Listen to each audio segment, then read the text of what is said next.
மறுநாள் ஓய்வு நல்லா எடுத்துட்டு காலையிலேயே நாங்கள் சைனீஸ் கடையில் போயிட்டு வந்தான் மீன் அடிச்சுட்டு பிணைங் வந்தான் மீனா வேறு லெவலாக இருந்துச்சு. அங்கே நல்லா சாப்பிட்டு கோயிலுக்கு போயாச்சு. பிணைங் முனீஸ்வரர் ஆலயத்தில் போயிட்டு நல்லா வேண்டிட்டு உண்மையிலே சக்தி வாய்ந்த ஒரு முனீஸ்வரர் ஆலயம் தான். உண்மையிலே நல்ல ஒரு வைபாக இருந்துச்சு. அதுக்கு பிறகு பார்த்தீங்கன்னா அங்கே உள்ள பிணைங்களோட பல விஷயங்களை பார்க்க முடிஞ்சிச்சு. கடற்கரை, அந்த ஒரு வாகன பயணம் எனக்கு ரொம்ப ரொம்ப பிடிச்சிருந்துச்சு. பிணைங்களோட பாலம் உண்மையிலேயே அது ஒரு டிஃப்ரெண்டான ஃபீல் கிடச்சிச்சு சொல்லலாம்.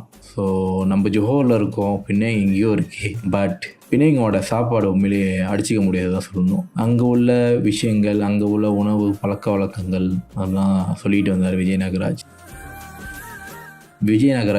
தம்பி இருந்தார். அவரும் ஒரு உண்மையிலே ஜாய்ஃபுல்லாகவே இருந்தார். ஒரு ஃப்ரெண்ட்லி டைப் தான் சொல்லணும். நல்லாவே அவரும் ஃப்ரெண்ட்லியாக பேசிக்கிட்டு அப்படியே அரட்டை அடிச்சுக்கிட்டு அப்படியே ஜாலான் போய்கிட்டு இருந்தோம் நாம். ஸோ அங்கே உள்ள குவே எப்படி இருக்கும், சில காணொலிகள் வரும், அது பார்க்கும்போது உங்களுக்கே தெரியும். சமோசா, போண்டா அதெல்லாம் அங்கே உண்மையிலேயே நல்லாவே ருசியாகவும் இருந்துச்சு, டிஃப்ரெண்ட்டாகவும் இருந்துச்சு.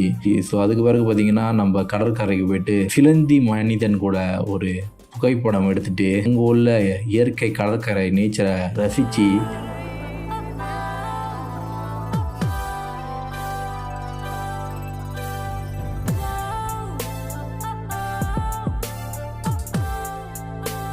ஐஸ்கிரீம் சாப்பிட்டு, இந்த மாதிரி ஐஸ்கிரீம்லாம் கிடைக்குமான்னு தெரில. இன்னும் நம்ம 90s சாப்பிட்ட ஐஸ்கிரீம்லாம் நினைப்பு வருது. உண்மையிலேயே பிணைங்கோட கடற்கரை உண்மையில் நல்லாவே இருந்துச்சு சொல்லலாம். அந்த இயற்கை காற்று, அந்த சத்தம், அலையோட சத்தம் எல்லாமே ஒரு பீஸான வைப் கொடுக்குதான் சொல்லலாம். 3 பேரும் என்ன செய்யறது தெரியாமல் சும்மா கடற்கரையை ரசிச்சுக்கிட்டே இருந்தோம். அங்கே உள்ள கற்களாக இருந்தாலும் சரி, கடலாக இருந்தாலும் சரி, நம்மக்கிட்ட ஏதோ சொல்ல வருதுன்னு எனக்கு தோணுச்சு. பட் என்ன சொல்கிறது தெரில.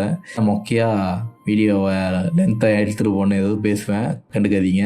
பார்த்தீங்கன்னா அதுக்கு பிறகு பார்த்தீங்கன்னா பசி எடுத்தோடனே நாங்கள் ஒரு கடையில் போயிட்டு நல்ல ஒரு லஞ்ச் மீலை சொல்லி சாப்பிட்டோம். கோழிக்கறி எல்லாம் வச்சு சாப்பிட்டோம். அதுவும் மீல் நல்லாவே இருந்துச்சு சொல்லலாம். மோர் ரைஸோட. ஏன்னா சூடு வேறு, நாங்கள் போன டைமு வெளியே வேறு லெவலான ஒரு மீல் தான் சொன்னோம், லஞ்ச் மீல். இதுக்கு பிறகு நான் கிளம்பிடுவேன் ஜோஹோருக்கு. ஸோ பெரிய மனசு இல்லாமல் தான் போனேன். உண்மையிலேயே ஒரு நாள் பயணம்தான், அவார்டுக்காக வந்தது. பட் பிணைங்க எனக்கு வாழ்நாள் ஃபுல்லாக மறக்க முடியாத அளவுக்கு பண்ணிருச்சு சொல்லலாம். ஸோ இவ்வளோ நேரம் கேட்டதுக்கு மிக்க நன்றி.